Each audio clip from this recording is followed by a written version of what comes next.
All right, wonderful. Well, tonight we're all here to discuss Elitches, since we all know that to not see Elitches is to not see Denver. I messed up their tagline, so that was great. Mary Elitch was a force, and we're so excited to be joined by Deborah Faulkner, who will deepen our knowledge and appreciation of Mary.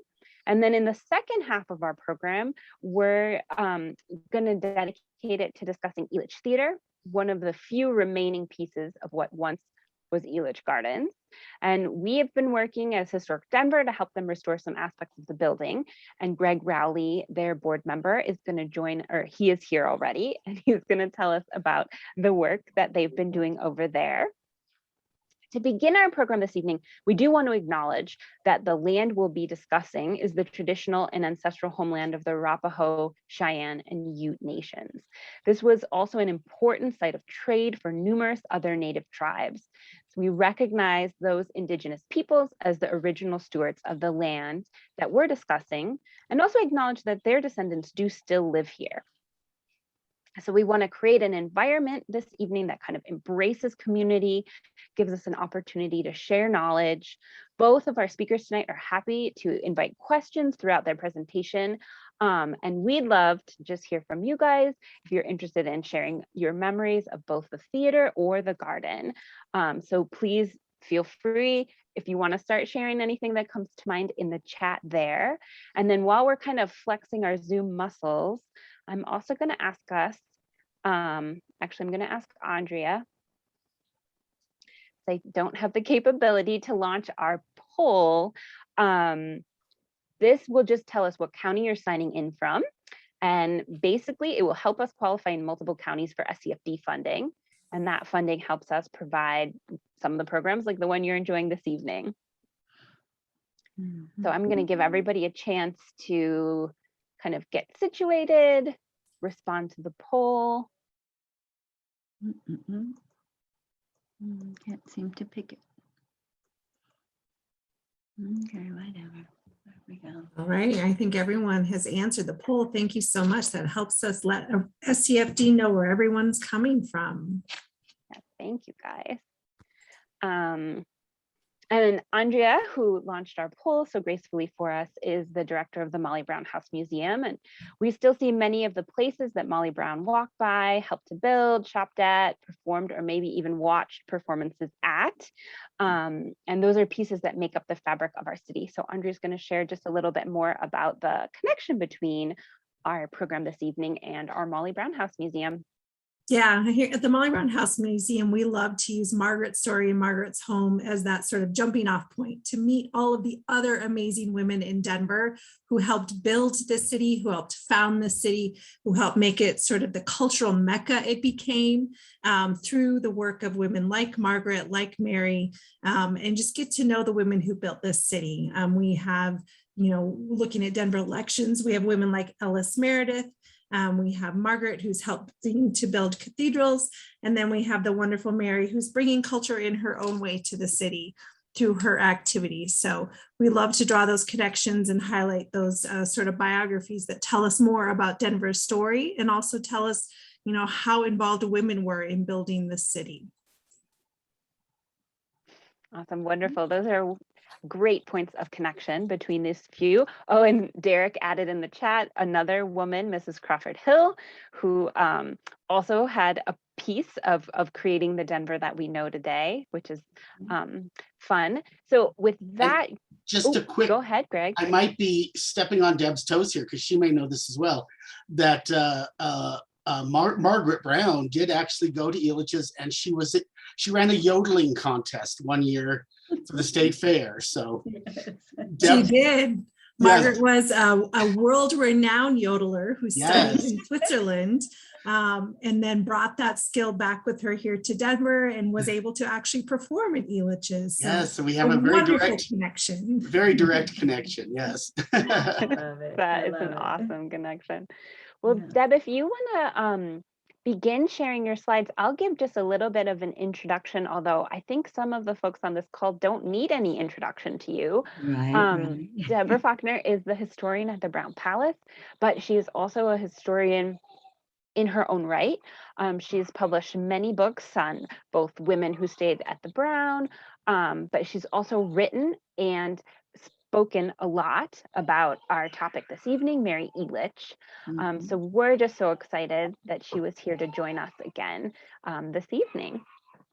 And I'm happy to do it, but I've already forgotten how I start my slideshow. No problem. If you go to the bottom where you found that camera to turn The on audio. your video, the Mhm. green button that says share screen will give you an option of all the open windows. I have to get so on top of this. Okay, I got it. Okay, I think I got it. And Hold then you on. just select your PowerPoint. Then I find Mary, which I believe is this one.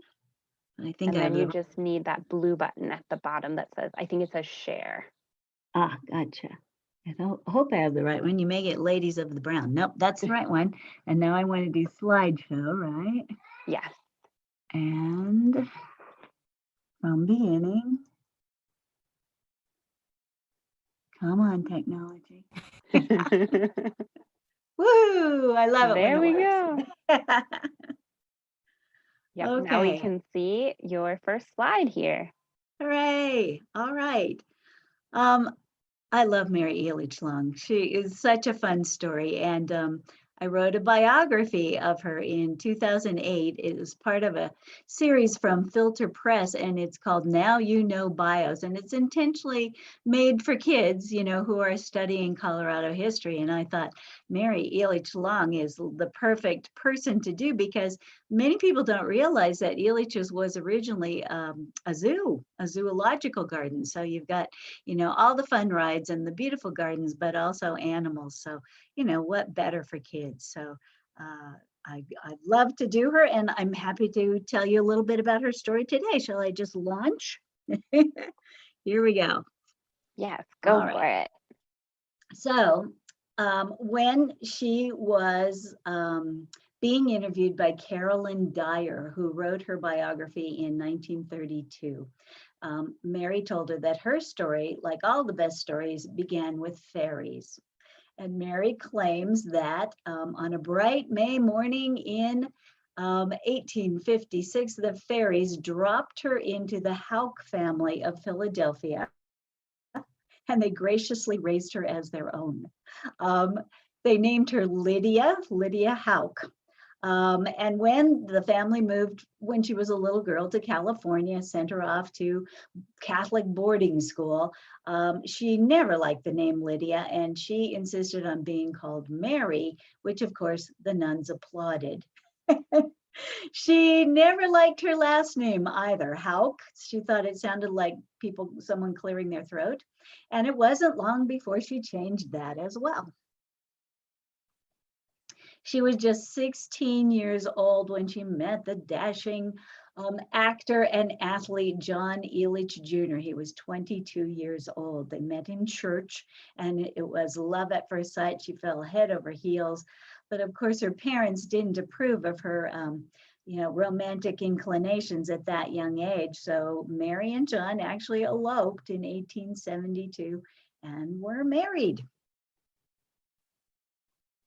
On their honeymoon, John took her to her very first play she had ever seen. It was called The Streets of New York in San Francisco. And she got so caught up in the drama that when a fire wagon appeared on stage, she leapt from her seat and said, "Let's go," because she thought it was really happening. And from then on, theater was her greatest passion. John was a chef, and he actually loved to cook and worked in several fine restaurants in the San Francisco area before they moved to Colorado in the 1880s. And in 1888, I've got some funny thing showing up. Do I need to do something? Check window. Okay, it went away. Okay. We'll take care of those, Deb. Okay, everything all right? Yeah, Okay. all good. they bought the farm, literally. It was the Chilcott Farm, and it was about 5 miles north of town in the Highlands. And it was primarily so that they could, grow fresh ingredients for the Elitch Palace dining room that they had opened their restaurant at 15th and Arapahoe. So not only did they have lovely vegetable gardens, but they had cherry orchards and apple orchards, all to supply ingredients for the food or for the restaurant. And they started making improvements to the grounds at the farm. John built lovely little pathways and fountains and benches, and Mary planted flowers along the pathways and hung flower pots from the trees, and it became a really lovely place to spend a summer's afternoon, and it almost seemed a shame to keep it all to themselves. At about the same time, they began to collect something of a menagerie. And I need to emphasize this was not for ingredients for the meals at the restaurant. But both Mr. Barnum and Mr. Tamman summered their animals in the Denver area. And when they got animals that were too old to perform, or when they had baby animals that they couldn't really use in the circus, Mary adopted them. And she fed the little ones by hand, and before very long, the Elitches had baby and older lions and baby and older bears. They had a camel, they had ostriches, they had peacocks, and they also started collecting local fauna. There were deer and elk and even a pit of rattlesnakes. And at this time, there was no zoo between the Mississippi and the West Coast. And it occurred to them that people might pay money to come see these animals that they had collected. Serendipitously, at about the same time, the jitney line of the street railway of Denver began to stop at the corner of their property at 38th and Tennyson. So it was a pretty easy matter from the people of Denver to come out on the street railway and spend a day, do a day trip. And so John and Mary decided to open their gardens as a public attraction. This is a poster for the first season of Elitch Gardens, 1890. It has the very handsome John Elitch and the very handsome Rex the lion, who became actually a model for the stone lions at the Chicago Institute of Art. It shows a couple of the interesting buildings on the ground. Up there by John at the top right is the theater that he envisioned on the grounds. It did not yet exist. So when they opened the gardens, people could bring a picnic lunch and eat in the orchards, or there was the Orchard Cafe that supplied, sandwiches and picnic things that John had made. People would spend the day lounging on the lawn, listening to band concerts, or roaming the grounds, exploring the lake and seeing the animals. It was just a lovely summer's afternoon. And that first season was a great success. It was a good thing because they had sold the restaurant and there was no turning back. For children, they had built a playground, and there were also goat cart rides, like you see here, that took them all around the grounds. For adults, there were baseball games every day, and then also vaudeville shows on an open stage. They didn't have the theater yet, but John was quite the vaudeville actor. They also had acrobats and singing groups and all sorts of entertainment. So as I say, that first season, huge success. And John decided to take some of the profits and take his vaudeville group to San Francisco area during the winter to perform.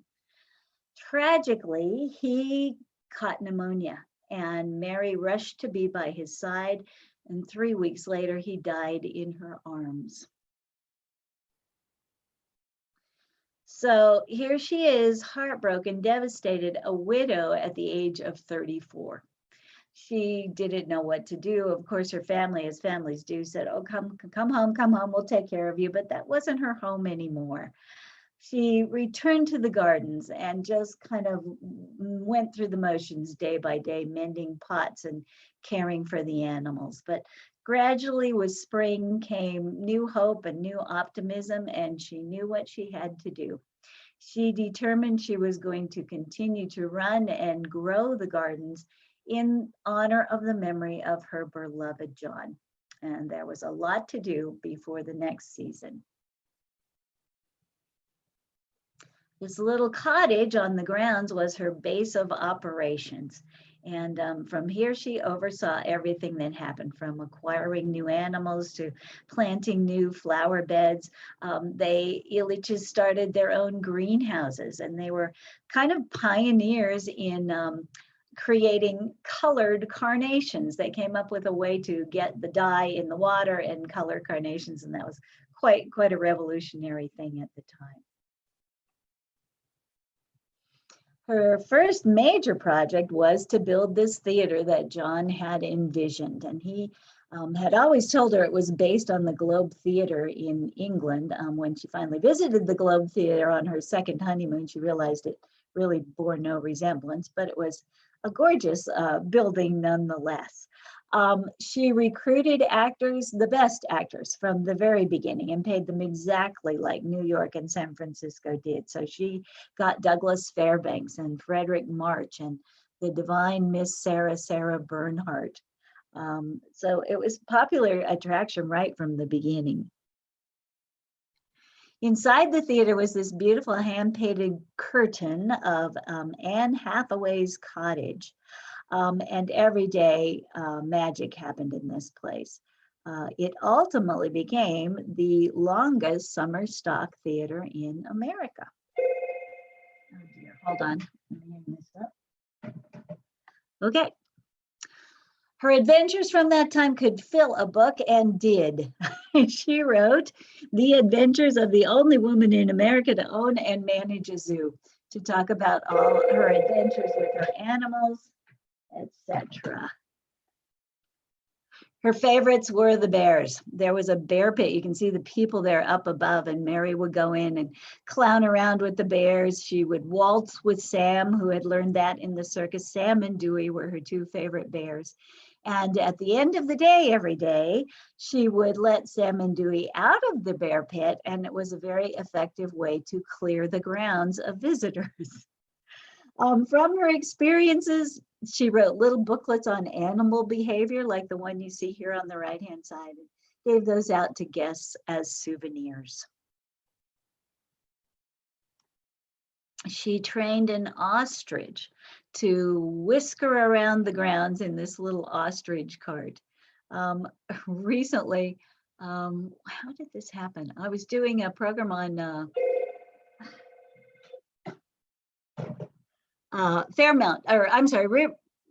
Riverside Cemetery, and several people asked me if I knew where the ostrich was buried, because apparently he's buried at Riverside Cemetery, but I'm sorry, I don't know anything about that. The first ride at Elitch's was this tiny train. It ran around the grounds. Well, actually, it just ran around the playhouse on a 12-inch track.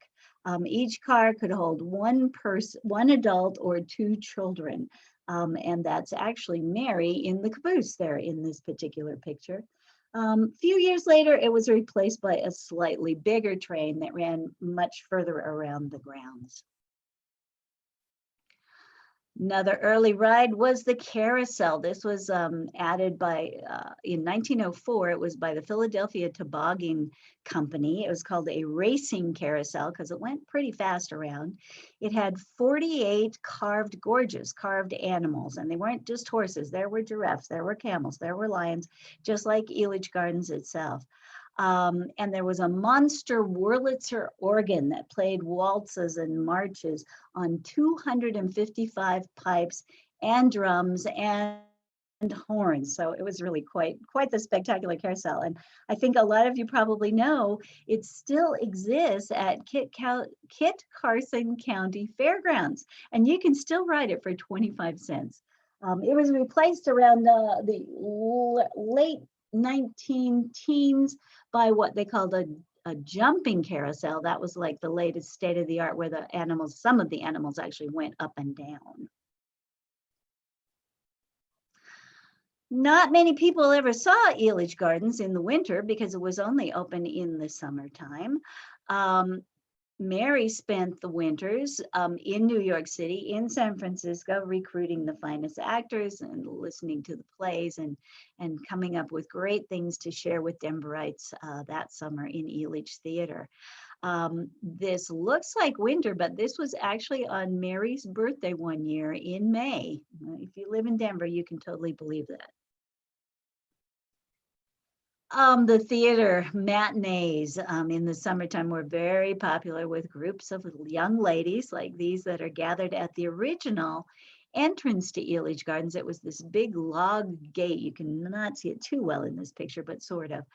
And it was later replaced late 19 teens by kind of neoclassical kind of gate that led to the grounds. Elitch Gardens' best advertising was simply word of mouth. People in Denver would take their visiting relatives, and before very long, Elitch's was known all around the state, all around the country, and ultimately all around the world as a wonderful summer place to enjoy everything about it. Memories were made every summer afternoon at Elitch Gardens. There was, later they added a midway with all kinds of games of chance and prizes that you could win. They had special attractions. One of them was Ivy Baldwin's aero balloon. It was like a hot air balloon, but it was tethered and you could get rides up and down in that. And then the diving horses, Cupid and Powderface, who actually, you know, leapt from a platform into a tank of water. Really exciting stuff. Mary insisted from the beginning that alcohol not be served on the grounds. A lot of early amusement parks were kind of beer gardens, but Mary said, no, never alcohol. I don't want to be a beer garden. And so it was always wholesome, safe family entertainment. Every Tuesday in the summer was Children's Day at Elitch Gardens. And people of Denver could drop off their children at the gates in the morning, pick them up at the end of the day, and know that they would be blissfully entertained and occupied all day long. Mary never had children of her own, but she loved them, and she wished that she could just embrace every single one that came on Children's Day. They offered classes in arts and crafts and nature and animals and folk dance and ballet. It must have really been fun to come to Elitch's on Children's Day as a child back then. Well, her years in the gardens were satisfying in a great many ways, but she really was lonely. And in 1900, she married Thomas Long, gentleman she had hired in the late 1890s to help with managing the business of the gardens. And they went on a honeymoon, big honeymoon, all around the world. On a side note, devastating thing, when they came back, they learned that one of Mary's favorite bears, I believe it was Dewey, while she was gone, he was missing her so much that he had made his way to the cottage and tried to break his way through a window, and he had been cut and bled to death. So kind of a tragic thing that happened during their honeymoon that they didn't know about till they got back. On their travels around the world, they came up with all kinds of ideas for new rides. This was Elitch Gardens' first so-called dark ride. It was called the Old Mill, and you would go in a little boat along a canal past lighted scenes from fairy stories. Later, in the 1930s, after Mary had passed away, this became the site of a first real tragedy on Elitch Gardens. It burned, and I believe a few people were killed in the process, so it didn't have a happy ending with the Old Mill. Figure 8 toboggan slide, this was called, obviously a predecessor to roller coasters. This was also by the Philadelphia Toboggan Company, same people who made the original carousel. First time Mary rode on it, she loved it so much she pinned her hat on tighter and said, "Let's go again." most ambitious thing at Elitch Gardens was this huge auditorium. Look and see how tiny the people are at the entrance there. This had full-size models of Civil War battleships, the Monitor and the Merrimack, and they reenacted Civil War battles in this auditorium with real live ammunition. Surprise, surprise, 4 years later, I'm kind of surprised it took that long, it burned to the ground. No one was hurt in this, but it was a huge financial blow because they did not have this insured. So 1940, start to have financial troubles at Elitch Gardens. They were always famous for their flowers and their decorative floral beds. And two of the most famous here, the clock, which actually operated the flower bed clock. And then they also had one that had that motto that Allison mentioned earlier, not to see Elitch's is not to see Denver. Now, Thomas was primarily interested in the horticulture and the flowers and the greenhouses, all of that, while Mary kind of stuck to the theater and the amusements. And it wasn't long before they sort of started to drift apart with their different priorities for the gardens. When Mary was about middle-aged, they actually separated in 1916, never to reunite. I don't think, honestly, to be fair, I don't think anybody could ever have measured up to John as the love of her life. 1916 was also a very difficult year for her financially because while the gardens had been massively successful, she had not paid a lot of attention to paying taxes and covering all the bills. And suddenly Elitch's was in great dire financial straits, and she was actually forced to sell. She sold it to a man named John Mulvihill. And Mulvihill, when he bought the gardens, made her 3 promises. He said, I'll never change the name from Elitch Gardens. There will always be 2 boxes in the theater reserved for you and your guests. And you can always live on the grounds and help to run things at Elitch's. So a new era begins for the gardens. And they started to make them grow even bigger.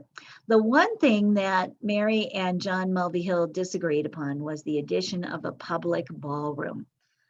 Mary disapproved of them. She really thought that it was the beginning of the downfall of many a young woman, public dancing.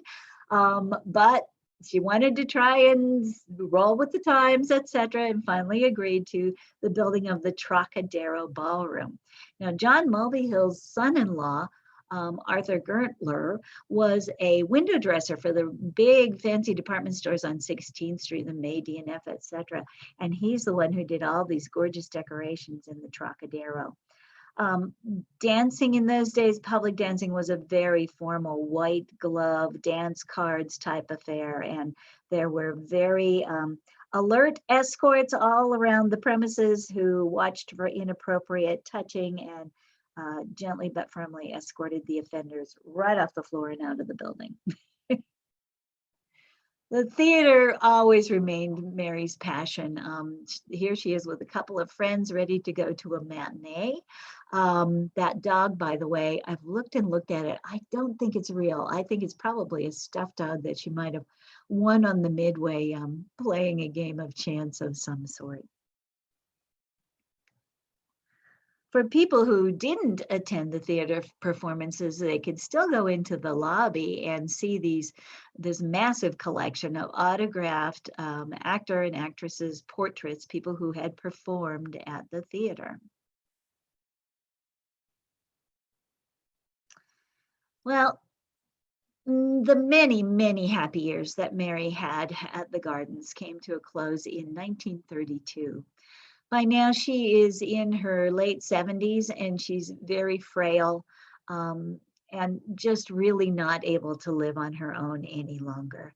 So she moves away from the gardens and in with a sister-in-law quite nearby on 38th Street. But gradually, the spirit of the gardens kind of drifted away from her. She died 4 years later in 1936. The paper said of a heart attack. I think she would probably tell you of a broken heart. Her theater boxes were draped in black from the time of her death until she was interned in Fairmount Cemetery next to her beloved John. In subsequent years, many generations of the Gertler family took over the gardens, and under their leadership, the Trocadero became quite a destination for all the big bands of the 1940s. In the 1950s, they added Kittyland and the big aluminum arch entryway that I think a lot of us still remember from the gardens. As I say, the theater became the longest running summer stock theater in America. And the Trocadero, unfortunately, was torn down in the 1970s when public dancing just really went out of favor. As time went on, the gardens came to be surrounded by the city, and it became very valuable real estate. And so in 1995, Sandy Gertler sold Elitch Gardens to developers. It was moved to another location downtown, but for many of us, it will never be the real Elitch's. I will never call it that. The few things remaining on the original grounds include the theater that you see here, the carousel shell, not the carousel, but the shell, and there is a small little park with a gazebo from the original gardens that's kind of dedicated to the memory of Mary. But all these years later, for many of us, it's still, we have sort of a living painting of Elitch's in our mind. We have such wonderful memories of days that we spent there. And I think as long as those memories linger, so will the gardens. Does Mary linger there? Well, in 2006, some paranormal researchers spent the night in the theater. And at about 2:34, I think it was, in the morning, they heard a voice, a woman's voice, a young woman or a girl, singing a lullaby. And we know that Mary used to do that to calm the animals late at night. So she may still linger at Elitch Gardens too. Thank you very much. That's the end of my presentation. Thank you very much. You bet. That was wonderful. We've got, I think, something that you could help to clarify in the chat right now. And then if folks have other questions, feel free either to just unmute yourself and ask us directly or park it in the chat. But do you want to talk a little bit more about the two carousels and where each one ended up? Yes. Okay. So the first one, the 1904 Racing Carousel, is at Kit Carson County Fairgrounds in Burlington, right over by the eastern border of the state. And for years and years and years, they just had it packed in straw, but that actually preserved it really well. And now it is running. And last time I was there, which I got to admit, it was probably 15 years ago, but you could still ride it for 25 cents. It was wonderful. And then the jumping carousel that replaced it, I believe, is still the carousel that's at Elitch's now, what they call Elitch's, which I refuse to call Elitch's. Thank you. Yeah, I just wanted to clarify that there were two that each ended up in slightly different places. Definitely. Oh, Derek has a question. The theater was very utilitarian compared to many of the theaters of the time in Denver. Was that due to it being a summer stock theater, or was it that way by design? I might have to pass that one to Greg. I don't actually know. So maybe Greg knows that one. Sure. Well, from what I've read about it, it really was an effort to follow John's vision, as Deb mentioned, his vision of the old Vic in London, which it wasn't. No. But yeah, when you compare it to like the Paramount Theater and some of those, most of the old theaters back then are gone now, but some of those classical theaters that were much more ornate and were really kind of a Theater Palace. This was really kind of functional, like you're saying. And they initially, the first, 5-6 years were just vaudeville, and it wasn't really about fancy theater. So yeah, I think you're right. I think it was just kind of the mode of they were in was, this is our summer theater and we just need a roof over our heads. Mhm. A covered stage, yeah. Yes.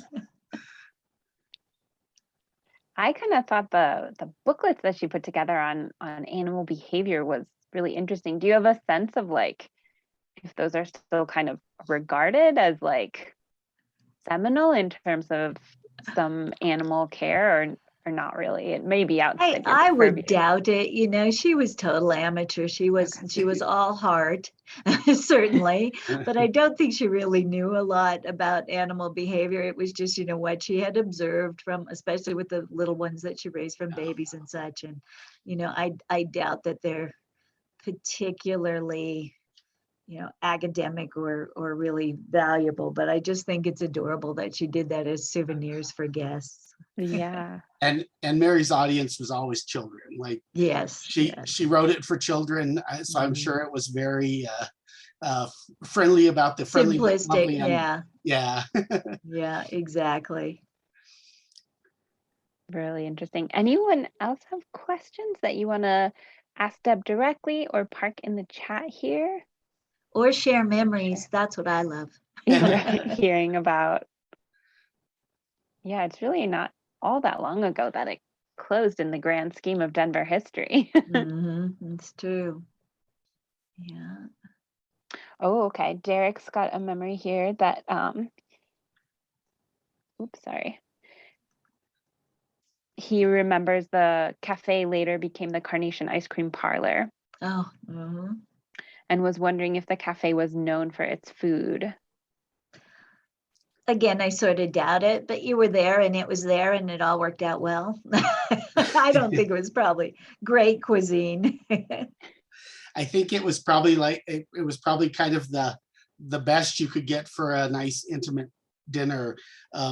One of the classic actresses, and I wish I could remember her name off the top of my head. There's a story about she had a reunion with a bunch of women from her college days, and so they all came. They had they all attended the show she was in, and then they all went and had a fancy dinner at the cafe, and the chef pulled out all the stops and did really fancy things, and actually did like I guess it was for her birthday, because the chef did like a birthday cake for her and all. So I think it was in the scope of the options at the park. Yeah, it was right up there. Yeah, popcorn, ice Yeah, cream. yeah. It was probably pretty fancy for the time. Probably right. Yeah. Yeah. And then Megan shared that her church used to have its summer picnic at the gardens, which is fun. Dan has great memories of attending matinee performances in the 70s and sometimes eating at the Garden Cafe until it closed. And he remembers seeing Vincent Price starring in one performance. Oh, wow. Cool. Yes. That'd be great. And then we've got a few more memories coming in. Oh, these are great. My dad has many memories of sitting behind stage, watching famous jazz musicians perform at the Trocadero Ballroom. Oh, yeah. Mhm.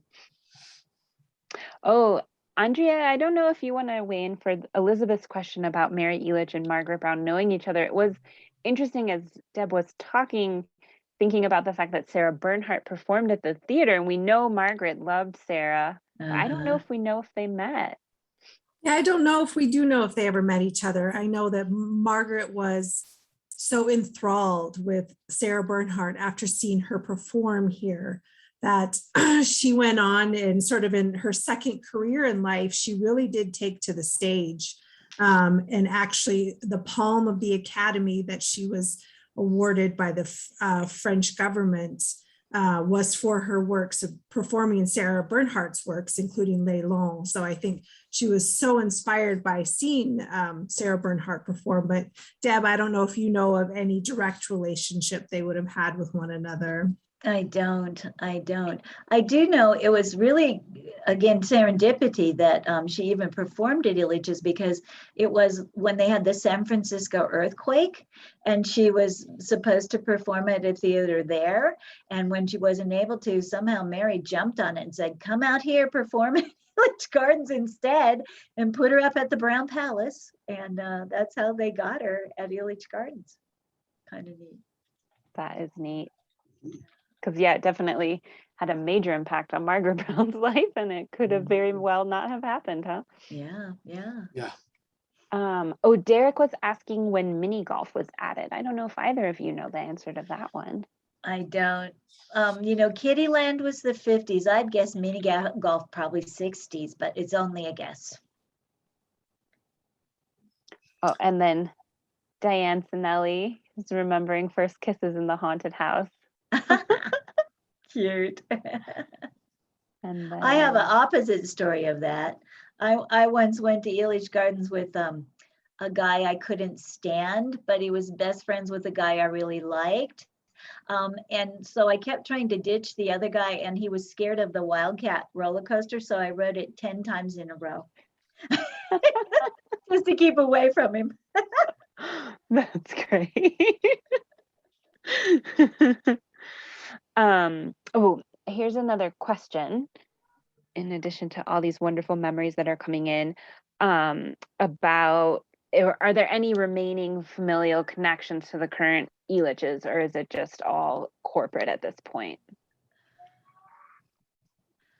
I don't know that answer. I know it was Gertler's until Sandy Gertler sold it. That's the end of the story that I know. Yeah, and Sandy Gertler, we at the foundation had been in touch with him a couple years ago, and I talked to him. He was living in Hawaii, and talked to him about some of the archives he had for the theater. But unfortunately, he passed away a couple years ago, and I haven't been able to track down any of his descendants. I'm not sure to follow up. We're hoping to track them down, because he, at the time I talked to him, he said he had a filing cabinet in his garage in Denver. He was living in Hawaii at the time, but he said he had a filing cabinet in his garage in Denver, and next time he got to town, he would let us go through it. And so I'm hoping to track down anyone who knows. But oh, and that just reminded me, Elitch has had their own historian for several years. I'm trying to remember her name now. Spacing on it, but yeah, do you know her, Greg? Yes. Betty Hull. Yeah. Yes, thank you. Betty Lynn Hull, yes. Yeah, so Betty is, I believe, has continued with the Elitch Gardens Amusement Company and continues to be their historian. Great. A couple years ago, they did a documentary about the theater, a short little film about the theater, and she did participate. So she's still around as far as I know, but we haven't had recent contact with her. Okay, yeah. Huh.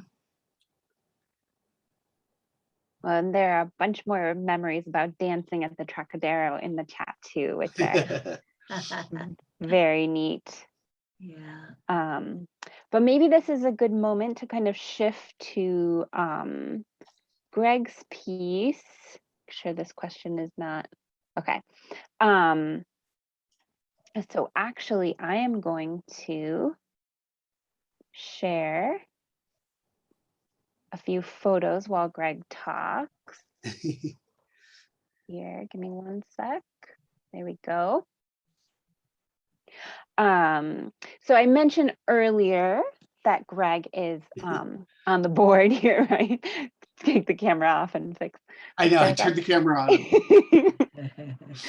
on. But to give you a little bit more background about him, he has an undergraduate degree in social work and a master's in nonprofit management, and worked in social services for years. Eventually, he was able to merge his social services background with his interest in computer programming and worked on creating software for nonprofits. And then I thought this was super fascinating. Following Hurricane Katrina, the Red Cross used Greg's software to case manage the needs of displaced New Orleans residents who were temporarily housed at the Houston Astrodome. Oh, wow. Kind of a neat application, very practical.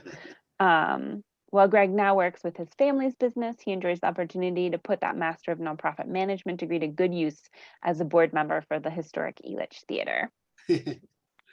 So thank you, Greg. And if you want to even say like slide, I can advance them for you Okay.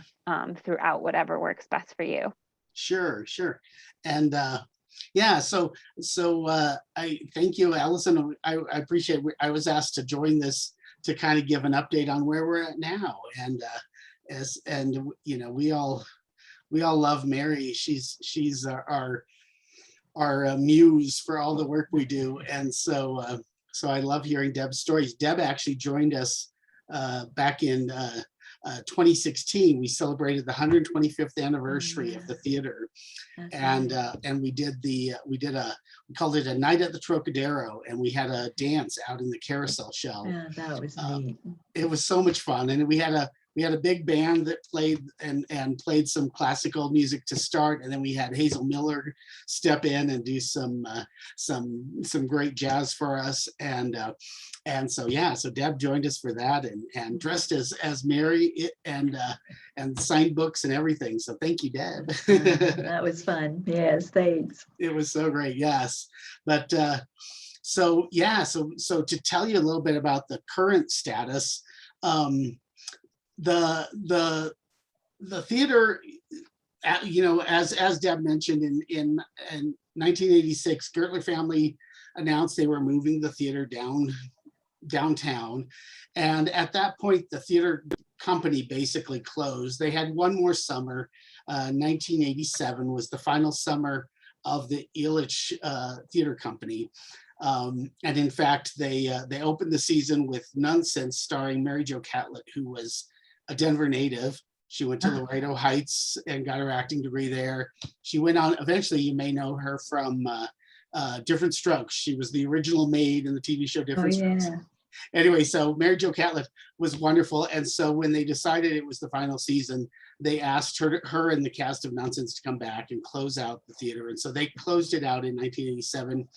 In 1991, they had a brief reopening. In 1991 was the 100-year anniversary of the theater.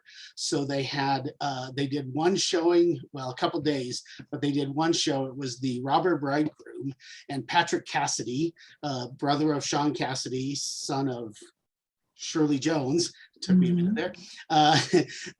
He came and he starred in Robert Bridegroom, and they had planned, I believe they had planned 2 weeks. They only got about 1 week because good old Denver hailstorms shut down the program every night. It was so loud they couldn't even hear the show. Oh. And so they ended up ending sooner than they thought. But anyway, so 1987 is considered the final year of the theater company, and 1991 was the final year of any theater performances. After that, for a couple years, they had some children's shows. There was a Chinese acrobat company that came for several summers those last couple years. And but then, yeah, eventually the park closed in 1994, and the new gardens opened downtown in 1995. And at that point, they fenced everything off, fenced off the park, but then they fenced off the theater. And from 1995 until about 2006, maybe a couple years before, the theater was fenced in. And so for nearly 10 years, no one set foot in the theater. The interesting thing that happened, as you could imagine, is the animals took over. and so a den of foxes moved in, and lots of pigeons and lots of other critters moved in. And in fact, I moved into the neighborhood right about that time in 2001. And so sometime 2002, 2003, they opened up the theater, removed the fences to try to start getting it refurbished. And they chased all the foxes out. And all of my neighbors and I were like, why are there so many foxes in our neighborhood suddenly? And we now know why, because they all got kicked out of the theater. But the Historic Elitch Gardens Theatre Foundation was founded in 2002, And the goal of the foundation was to restore the theater and get it back to running as a theater. They had hoped to raise 14 million. The estimate was there was going to be $14 million to restore the theater. In the first phase, they raised about 5 million. And so in 2006, the first phase of the restoration started, and that was all about the exterior. They basically restored all of the exterior of the building. And if anyone is interested in really minute details, restoring a historic building is very delicate work and very difficult work. There's actually the US Secretary of the Interior has standards for the treatment of historic properties that are very detailed. And so they had to follow that. So in the picture here that Allison is showing, you see the little, the walkway there with the roof over it. We call it the colonnade. You can see there's a little rafter tail sticking out there. Every one of those little rafter tails, for the restoration to be accurate, they had to take it down, set it on top of a new piece of wood, trace it, cut it out, and put it back up there with the new piece of wood. So if that rafter tail had a little chunk out of it, they had to actually trace that little chunk out of it, cut it that way, and put it up there with a new piece of wood. And so they did that with the entire building. All basically in this photo, everything you see was eventually replaced with newer wood. There was like 2 spots where the original wood was able to be saved. It was in the front entrance, right under the ticket booth, where it was well protected from weather and all. And so generally what you see today is all new siding and all new wood on the outside. So that was the first phase.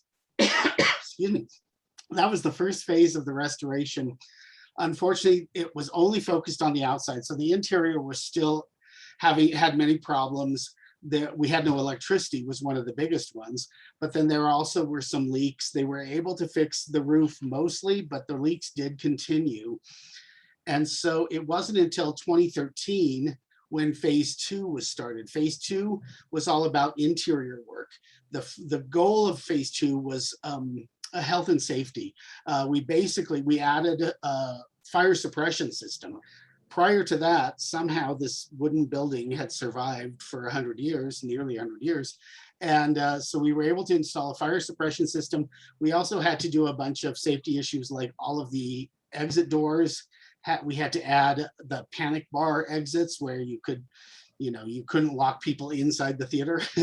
And so phase 2, 2013 and 2014 was all about code compliance and health and safety. And we did get some electricity, but we still didn't have the whole theater lit at that point. It wasn't until, phase 2 was where we did finally get lighting. It was phase 1 when, if you came to Doors Open Denver, there were some folks maybe here who came to Doors Open Denver prior to 2013. There were Christmas lights strung around the building, and that was the only lighting we had. So it was a little hard to see. It wasn't really doors open, but then we did phase 2. We did get electricity in there. And we were able to actually light up the theater and show people around. However, the disappointing part with phase 2 was we still couldn't get permanent occupancy. The building didn't have restrooms and didn't have running water. So without that, we couldn't get a certificate of permanent occupancy, and we couldn't really start regular programming. So you would come to a theater presentation, you'd come to an event, and you had to walk outside and use a porta potty. Oh. So luckily, phase 3 allowed us to address that. The unfortunate part, phase 3 just wrapped up this year. But in the meantime, before we got there, in 2018, we had two big things, 2 big disasters. In like January of 2018, our fire suppression system broke and flooded the theater. And then 2 months later, the roof blew off of the fly building. So in that picture we're looking at, the big concrete cinder block building it's called the fly building. It's the backstage of the theater basically. And it's called the fly building because it's super tall, and you can you suspend sets and you suspend backdrops and all, and then you can basically fly them in for the scene and then raise them back up out of the scene. And so it's a really tall building there. Well, unfortunately, in 2018, a storm, we had a huge windstorm, blew off most of the roof of the fly building, and actually really large chunks of the cinder block flew off and unfortunately flew to the east and right into the roof of the original theater. There we go. Thank you, Allison. Oh my God. I can't remember what photos we have, sorry. So here's one example. So this is on the south side of the theater. There's a, all of that white, like it looks kind of almost like canvas or whatever in the foreground. That's all the roofing off of the fly building. And then the darker black triangle behind it, that actually was a roof that was over the exit doors there. And so the roofing flew off and clobbered the exit doors. And you can see that, yeah, just that, so at that point, the roof had no more coverage. And so the fly building was basically open to the elements. And I think, Allison, did I send you another one? Let's flip through. Oh, well, so this is up in the peaked roof of the theater. And that is actually a cinder block from the fly building that came right through the roof of the old historic building. You can see all of that good old 100-year-old wood there. And yeah, this cinder block flew right through and crashed into it. And that was just one of the many spots where that happened. And so, so yeah, we had lots of holes in the roof. Let's look at what else we had. Oh, these are fixed pictures. So now we're on to, so the fix. So after all of this, we had all of this damage in 2018. It took about 2 years to kind of figure out what to do. Basically, the building had to be empty. We couldn't have any programming or anything. We worked with our insurance company. They were actually wonderful. They gave us, they treated us great and helped us out a lot. We also had previously, prior to all of this, back in 2017, we had got a grant from the State Historic Fund to replace the roof of the fly building. If only we had got that done sooner. It took a year to do it, and unfortunately it was too late, but the State Historic Fund was wonderful, and they did keep that grant for the new roof. And then we also got some DURA funding, the Denver Urban Renewal funding. And so all of that allowed us here in 2020 and 2021 to do this renovation. And so here we see the new roofing. We did this EPDM, which is basically a big old rubber sheet that covers everything. So we, old roofs you had to do like tar and things. This one is like just a big sheet of rubber, so nothing can get through it. And then the next one is, I think the next slide is this is the interior. So we had all the damage, everything that came through the roof in there. And so they had to do a bunch of ceiling repairs there. And let's see what else we got, maybe a couple other photos. So then one of the great things is between the insurance money, the DURA money, and the State Historic Fund money, we actually were able to do all the repairs, and we were able to achieve the next phase of the restoration. We had enough money to actually do our phase 3, which was to finally add restrooms to the theater. The theater hasn't had running water for decades and hasn't had restrooms. And so we were finally able to restore those. And the really great part about that is that it allows us to get our permanent occupancy. And so we are now able to make long-term plans. We used to have temporary occupancy. Every single year we had to reapply. The fire department would come and see if it looked like the building was safe. And we now have restrooms, we have a new roof and all of that. So we have our certificate of permanent occupancy. So that was really great. In addition, we did some other changes, some other repairs. This photo here shows that we were able to do a bunch of repairs on the stage. For 20 years, the roof has been leaking and wearing down all these old boards. And so we were able to replace a bunch of the boards and get the stage reinforced. So it's much more trustworthy now. But we still have actually a lot of the original boards, so it's not totally gone, but most of the stage was actually from the 1950s. Helen Bonfils actually funded a restoration of the theater in the 1950s. And so Wow. the stage is about 70 years old, and we replaced maybe a quarter of the boards. So that's what that one is. And Allison, I'm not sure what else we've got here. Oh, showing the fun climb up to the 60-foot roof. Back in the 1950s, this gigantic fly building was added. And in fact, it's kind of like the envy of every theater person you'll ever meet. We get people from the Denver Center and the Arvada Center, and they all come into the theater and look at this fly building and say, oh my God, I would kill for this building. And so it's way oversized for the theater. But I guess that was Helen Bonfils, probably way oversized anyway. She dreamed big. So they created this gigantic fly building. And so this is the huge scaffold they have to put up in order to repair the roof. And here we have a finished product. So any of you who have been in there in the last couple of years, I know I see BJ Yost and BJ and Doug are here, and some others are here who have been in recently. But anyone who's been in the last couple of years know that the theater was last repainted in the 1980s, and they did powder blue and pink.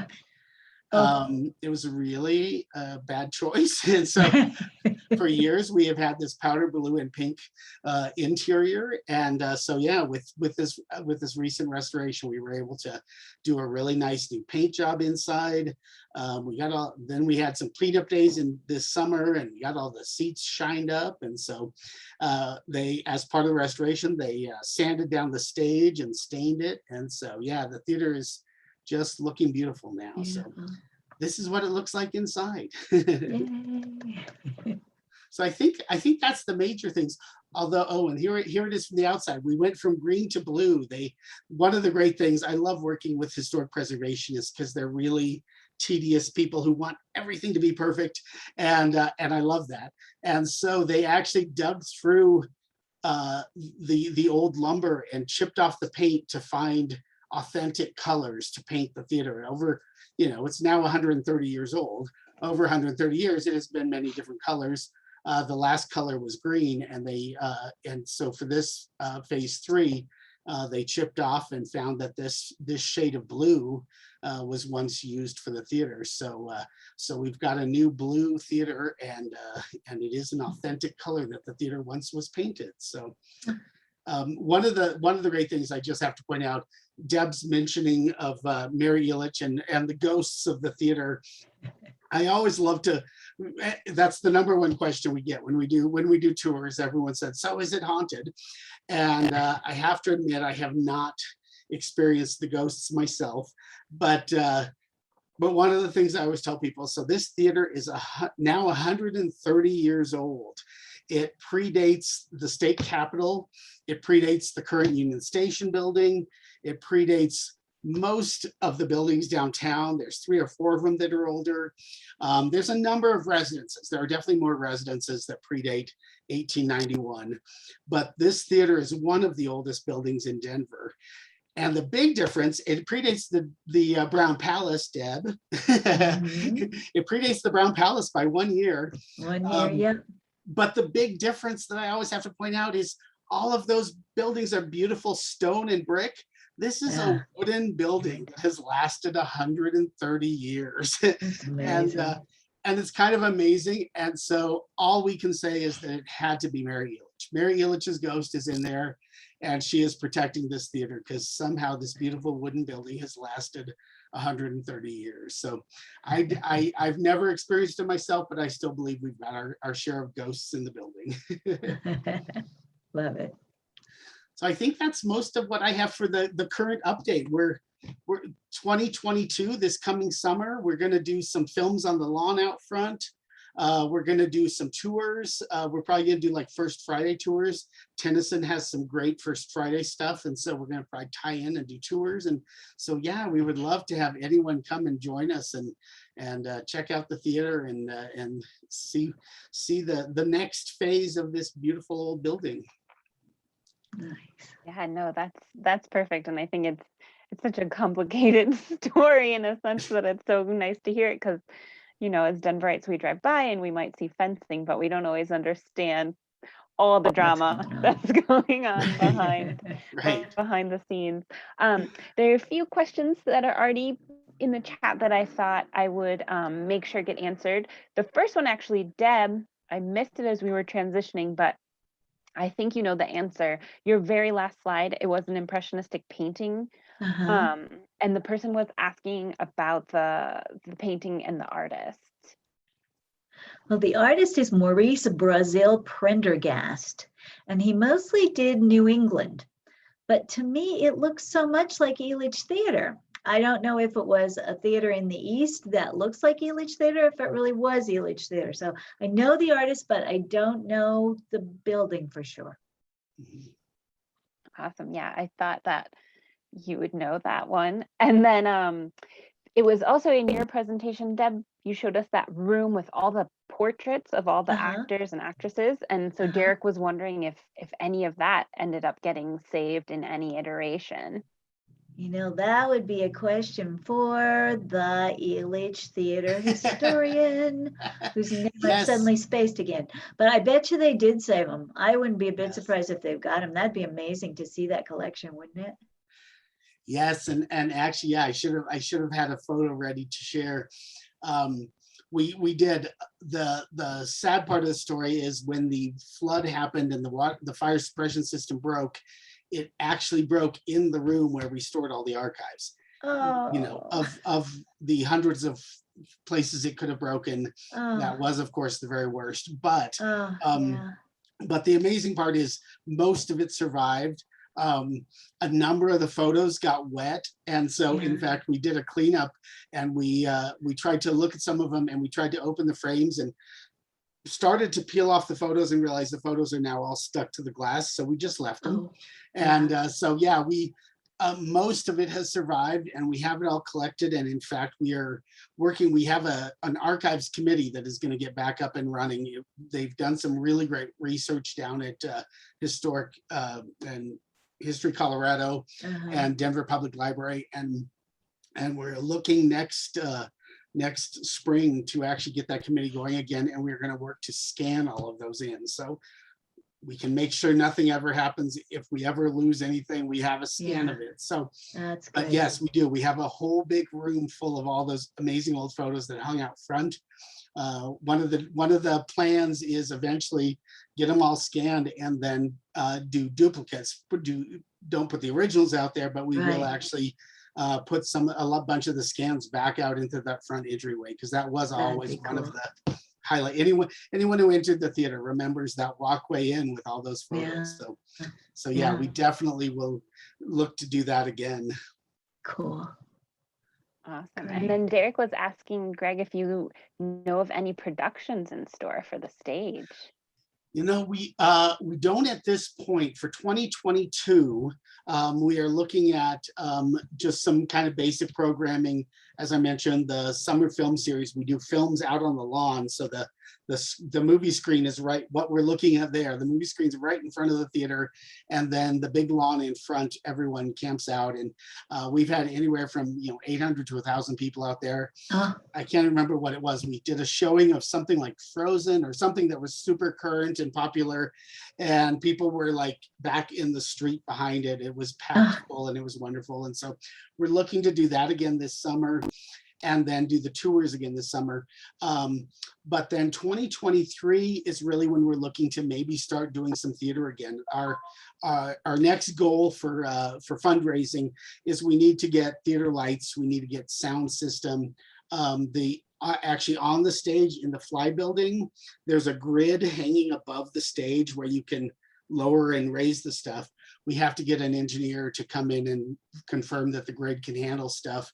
And then we want to have like a movie screen that could lower down and all of that. And so we're maybe still about a year away from any kind of productions. What we're really looking at right now, the theater, we've really found that the theater is really about community and being an arts hub for our nearby community and for all of Denver. But what we're really hoping to do is kind of do some smaller productions. A couple of years ago, we did a New Works Festival where we had readings of new plays, and it was wonderful because you don't need sets and you don't need quite the production. You know, we're not ready to launch Les Mis or Lion King or anything, but we could definitely do some smaller productions. And so that's really what we're looking at, is hopefully 2023, we can start to really find some ways to do productions. And we've got some great partners. We've got a number of theater companies in the community that would love to do stuff. This past summer, we partnered with Curtain Theaters, which is in Wheat Ridge. It's a children's theater. And they did a summer camp outside, and then they did a production of Godspell in the Carousel shell. That was amazing. It was really wonderful. And so yeah, we're kind of looking at some of those smaller things initially, and then working our way up to doing some real theater in the next couple of years. Oh, just since it's an 1891 theater, are the acoustics and the inside still really pretty quite good, or? Oh my gosh. So I mentioned that New Works Festival where we had people just reading plays. And so they did auditions for the theater. And during some of the auditions, I was at the very back of the theater. The main floor is about 650 seats.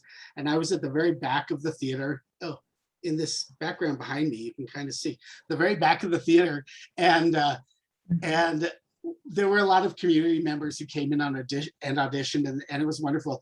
But I was kind of sitting there, and like a lot of them, I couldn't really hear them and couldn't really see. And then we had a couple of the kind of big name actors in Denver who have been in Denver Center Productions and Arvada Center Productions. And we had a couple of them come in and audition. And it was like they were talking in my ear. And I was like, oh, that's the difference. When an actor knows how to use the acoustics, they don't even need a microphone. And so yeah, this theater was built for acoustics, and the performance is amazing when you have someone who knows how to use that and how to project. And yeah, I was in awe, because it was such a lesson in, oh, acoustics are a real thing. Like, I remember this one actor, a guy who was he was in Les Mis at Arvada Center. I'd see him, and yeah, it was he projected anyone in the theater, 1,100 seats, anyone could have heard him easily. So yeah, wow. It's amazing. That is really neat. And actually, let's give a moment for you to give a plug, because Derek's asking where folks can contribute to fundraising for phase. Did you say this is phase 3? Yeah, well, so we just completed phase 3. Phase 4 is all about making it theater ready. Phase 4 is about getting sound and lights and all of that. And I don't want to step on toes of Historic Denver, because you are so wonderful to let us participate in this. And we love Historic Denver. You guys managed our last grant for us, so thank you. So we've got a great relationship. So I don't want to take away donors, but there's enough donations to go around. And so yeah, our website is historicelitchtheatre.org, and theater is spelled like you see in the picture, Theatre, the British way. But yeah, historicelitchtheatre.org is our website, and we've got a donation form on there, and we would love all your support. And one of the best things you can do, go to our website and join our newsletter and come to some of our events, and check out the theater, do a tour this summer. So yeah. Awesome. And yeah, and I will actually add a little bit of context for our relationship with Greg and the theater, which is that since 2006, the theater has actually been an easement property of Historic Denver. So that means that we kind of have we have a piece of the ownership for the building. It's a bit of a complicated legal piece, but basically what it means is every other year we'll help them by inspecting the building. It's part of the reason we were involved in the writing of the grant. And I think we wrote it in 2016, got it in 2017.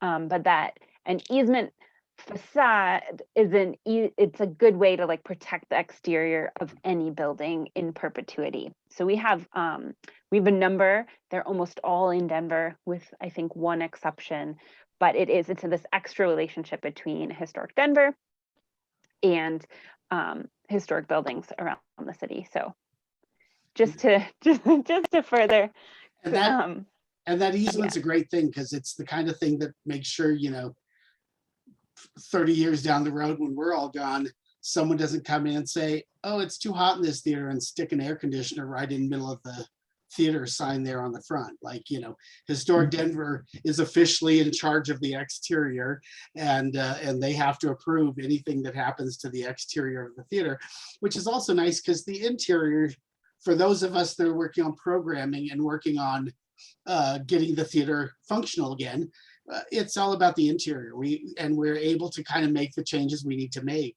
but the exterior will remain true to what it was. I mean, what you're seeing here in this photo is very similar to what was there in 1891. It was a little more open. There were some different walkways and all, but fewer exit doors. In late 1800s, they added more exit doors, which is a good idea. But yeah, it's you know, this is the exterior is what folks saw for 100 years. So it's great that Historic Denver takes that role. Yeah, and we're happy to do it. Oh yeah, and Derek's commenting about land value. I would say that is a big issue with all historic preservation, something that we've definitely been finding a little more challenging. You would think in an economic downturn, it would be a place where historic buildings would suffer more, but unfortunately, it tends to be in an economic upswing where the land becomes more valuable than the buildings sitting upon it. So whenever possible, please help us and the city in supporting our historic structure.